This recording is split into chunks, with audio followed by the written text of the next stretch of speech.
Magandang gabi po sa inyong lahat.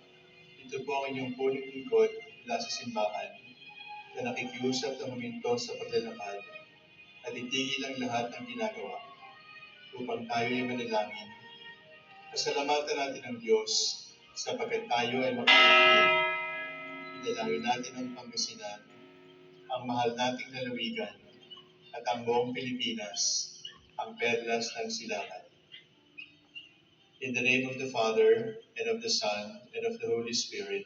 Amen.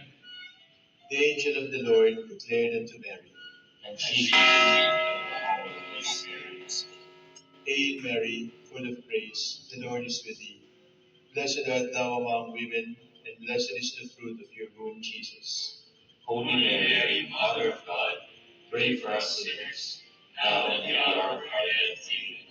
Behold the handmaid of the Lord. Be not of me according to your word. Hail Mary, full of grace, the Lord is with thee. Blessed art thou among women, and blessed is the fruit of thy womb, Jesus.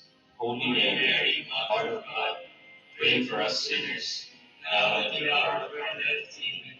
And the Word was made flesh, And dwell among us. Hail Mary, full of grace, the Lord is with thee.